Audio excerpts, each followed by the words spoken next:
ሰላም ጤና ይስጥልኝ ውድ ኪዶ አበሻዊት ቻናል ተመልካችና ቤተሰቦች እንደምን አላችሁልኝ? ሁላችሁንም በያላችሁበት ሰላምታ ይድረሳችሁ እያልኩ በጣም ከረጅም ጊዜ ቆይታ በኋላ ተመልሼ መጥቻለሁኝ። እንግዲህ ያው ጠፍቼ እንደ መምጣቴ መጠን ቪዲዮዎች ወደ ሰዎች እየደረሱ አይደለም፣ ኦልሞስት ተረስቷል ማለት ነው ቻናሉ እና ቪዲዮ ወደ ሰዎች እንዲደርስ ላይክ፣ ሼር በማድረግ እንድትጀምሩልኝ በፍቅር ጠይቃችኋለሁኝ።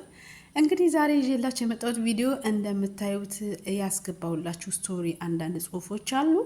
እነሱም ደግሞ አዶናይ እና ጃኒ እንደተለያዩ ጃኒ በራሷ ፔጅ አዶናይም በራሱ ፔጅ ተለያይተናል፣ ከጃኒ ጋር ያለን የፍቅር ግንኙነት አብቅቷል ብሎ አብስሮናል ነው አርድቶናል ነው የምንለው። እንግዲህ አላቅም ምን ልንለው እንደምንችል። ጃኒም እንደዛው አረጋግጣለች ማለት ነው። ከሳምንት በፊት አዶናይ በቲክቶክ እንግዲህ በዓለም ዙሪያ ማለት ይቻላል ፍቅረኛ አለችኝ ስሟም ጃኒ ይባላል 1 ዓመት ሊሆነን ነው ምናምን ብሎ ለዲናን ሲያወራ ሰማን። በጣም ደስ አለን ማለት በራሱ ፕራውድ ነው፣ በፍቅረኛው ፕራውድ ነው። እንደዚህ በዓለም ዙሪያ እንደዚህ ስሟን ሲጠራ መስማት ደስ ይላል፣ ያው እንደ ሰው ማለት ነው። ጃኒ ደግሞ ለእናቷ አዶናይ እኮ ፍቅረኛ አለችኝ ብሎ በዓለም ላይ ያስተዋወቀኝ እናቴ ምን ተሰማሽ? ወይም ደግሞ በሌላ አማርኛ የብረት መዝጊያ የሚሆን አማች አመጣሁልሽ አይደል አይነት ንግግር ስትናገር፣ እናት ደግሞ በአማቻቸው በጣም ደስ እንዳላቸው እና አማች በጣም ምርጥ አማች እንዳመጣችላቸው እንዲሁም ደግሞ እናት ከነበሩበት ወይንም ደግሞ ካረጁበት ቤት ሀገር ከወለጋ ተደውሎ እንደተነገራቸው ወይም ደግሞ በሌላ አማርኛ እንኳን ደስ ያለሽ ልጅሽ ጥሩ አማች አመጣች፣ የልጅሽ ባል ስሟን በዓለም ላይ ጠራ ተብሎ ጎረቤቶቻቸው እንዳወሯቸው በስልክ ሲያወሩ ሰማን። ደስም አለን። እንዲሁም ደግሞ ዲላን ፔጅ አሁን ያው በአዶናይ ግብዣ ወደ ኢትዮጵያ ሲመጣ ጃኒና አዶናይ አንድ ላይ በመሆን ዲላን ፔጅን ሲጋብዙ ሲያጎርሱ አብረው ሲጨፍሩ ያው እንግዳ ሲቀበሉ እንግዳ ሲያስተናግዱ አየን። ደስም አለን። ከዛ ትላንትና ትላንትና ነው ከትላንት ወዲያ ዲላን ተሸኘ፣ አብረው ሸኙ፣ ቪዲዮ ሰሩ፣ ተሰነባበቱ፣ ሸኙ። ከዛ በአንድ ቀን ውስጥ ደግሞ አዶናይ እኔና ጃኒ ያለን ግንኙነት አብቅቷል፣ ከዚህ በኋላ አብረን አንቀጥልም ብሎ ስቶሪው ላይ ለቀቀ። ጃኒ ደግሞ ተከትላ እኔና አዶናይ ያለን ግንኙነት አብቅቷል ብላ ለቀቀች። አሁን እዚህ ጋር የተለቀቀው ሳይሆን እኔ እየገረመኝ ያለው ለተመልካቾቻችሁ ያላችሁ ንቀት ነው እየታየኝ ያለው። በነገራችን ላይ በጣም ደጋፊ ካላቸው ቲክቶከሮች እና በጣም ታማኝ ደጋፊ ካላቸው ቲክቶከሮች ውስጥ አንዷ ጃኒ ናት ብዬ አስባለሁኝ። ደጋፊዎቿ በጣም ነው የሚወዷት፣ በጣም ነው የሚያከብሯት።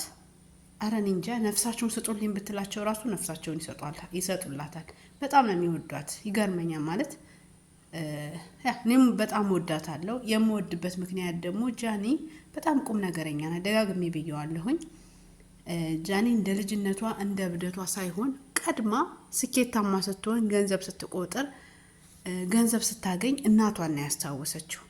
ይሄ ደግሞ የአብዛኞቻችን የኢትዮጵያውያን ስስ ጎን ስለሆነ እኔ በበኩሌ በዚህ ምክንያት በጣም ወዳታለሁኝ። እንዲሁም ደግሞ አዶናይም በፊት ከሚቃወሙት አንዳንድ ሰዎች አንዳንድ ነገሮች አሉ ከሚቃወሙት ሰዎች ውስጥ ነበርኩኝ። አሁን ደግሞ አዶናይ በስራው በእውቀቱ ማለት በቃ በአጠቃላይ ባለው መልካምነት በየዋህነቱ በልጦኝ በጣም ከሚወዱትና ከሚደግፉት ውስጥ አንዱ ሆኛለሁኝ። አሁን እንደዚህ ተወዳጅ ሁናችሁ እንደዚህ ደጋፊ የቪው እጥረት የለባችሁም፣ የተወዳጅነት እጥረት የለባችሁም፣ በቃ በአጠቃላይ የምንም ነገር እጥረት የለባችሁም። የደጋፊ ፎሎወር፣ ቪወር ምንም ነገር ችግር የለባችሁም። በነገራችን ላይ አሁን ላይ ትልቅ አክብሮትና ትልቅ ተወዳጅነት ካላቸው ኢትዮጵያ ውስጥ በቃ ስማቸው በትልቅ ቦታ ላይ ካሉ ሰዎች እና ክብር ካላቸው ሰዎች ውስጥ አንዱ አዶናይ ነህ። አዶናይ አሁን በጣም ትልቅ ቦታ ያለህ በኢትዮጵያውያን ዘንድ በትንሹም በትልቁም የምትከበር ሰው ነህ።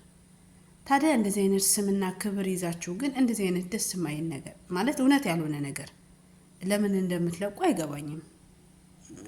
ይሄ ድራማ የሚመስል ነገር ለምን ከእናንተ ጋር አይሄድም? ምክንያቱም አልተለያያችሁም፣ እንዳልተለያያችሁ እናውቃለን። በቅርቡ ያው የቀለበት ፕሮግራም አላችሁ አዶናይ ለጃኒ ያው ሰርፕራይዝ ሊያረጋት ነው ወይም ደግሞ ታገብኛለሽ ጥያቄ ሊያቀርብ እንደሆነ እናውቃለን። ያው ደርሶናል ሚስጥሩ ማለት ነው። እንደዚህ አይነት ነገር እያለ ግን በመሀል ተለያየን ብላችሁ በጣም የሚወዷችሁንና የሚያከብሯችሁን የማዳም ቅመሞች አሉ። በነገራችን ላይ ቲክቶኩ ለቅሶ ቤት ሆኗል። ለቅሶ ቤት በቃ እናታችሁ ሙታለች፣ አባታችሁ ሙቷል ተብሎ መርዶ የተረዱ ነው የሚመስሉት። የእውነት ነው የምነግራችሁ። ውኡ እያሉ ነው፣ እያለቀሱ ነው።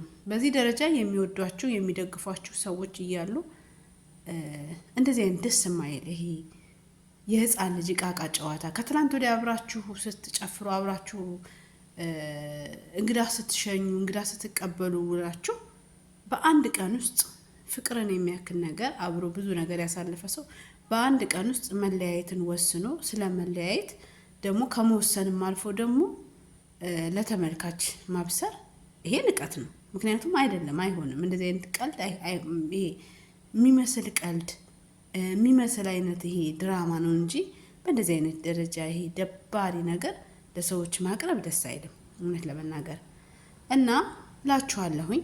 አዶናይ እና ጃኒ የለቀቃችሁት ነገር ደስ አይልም።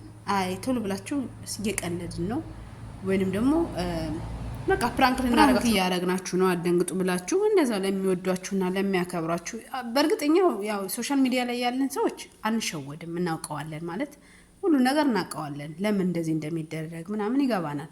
ግን ደግሞ የእውነት ደግሞ የሰጡታቸውን ነገር ሁሉ እውነት መስሏቸው አምኖ የሚቀበሉ በጣም ምስኪን ሰዎች አሉ።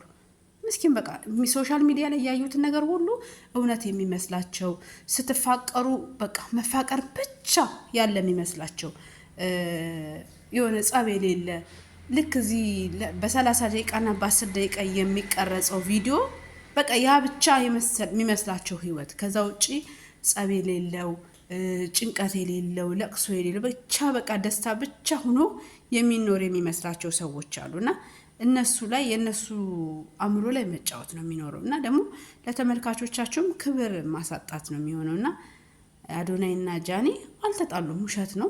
እንግዲህ ለማየት ያበቃችሁ ከ2 ከ3 ቀን በኋላ የምትሰሙት ደግሞ ሌላ ዜና ይሆናል። በእርግጥ ነው የሚያስደስታችሁ ሊሆን ይችላል፣ ግን በዛው ልክ ደግሞ የሚያስደስት ዜና ለመንገር ደግሞ ልብ መስበር ደግሞ አይጠበቅባችሁም እና የለቀቃችሁት ነገር ደስ አይልም። ለተመልካቾቻችሁ ክብር ቢኖራችሁ መልካም ነው እና ደግሞ የአዶናይ እና የጃኒ ቤተሰቦች ተረጋጉ፣ እንባችሁን ቆጥቡ። ገና ስንት የሚያስለቅስ ነገር አለ አይደል እንደ የሰው ልጅ በህይወት እኮ ሲኖር ለቅሶ ይመጣበታል፣ ሀዘን ይመጣበታል፣ ህመም ይመጣበታል፣ ችግር ይመጣበታል፣ ስንት ነገር እያለ እንደዚህ ሶሻል ሚዲያ ላይ ባያችሁት ነገር እንደዚህ ማልቀስ አግባብም አይመስለኝም። ይሄ ጅልነትም ነው። እኔ በበኩሌ ጅልነት ነው፣ ጠብም አይለኝም። እኔ ማንንም በወድም ለዛ ሰው ብዬ እምባዬ እንደዚህ በዚህ ደረጃ በጣም የሚያስጠላው መጃጃል ነውና አዶናይ እና ጃኒ ደግሞ ለተመልካቾቻችሁ ክብር ይኖራችሁ። በቅርቡ ያው ሰርፕራይዝ ይኖራችኋል ብዬ አስባለሁ። ተመልካቾቻቸውና ደጋፊዎቻቸው አልተጣሉም ለማለት ያህል ነው። እንግዲህ ቪዲዮን ከወደዳችሁ ኮሜንት፣ ላይክ፣ ሼር ማድረግ እንዳትረሱ። በሌላ ቪዲዮ እስከምንገናኝ ቻው ቻው።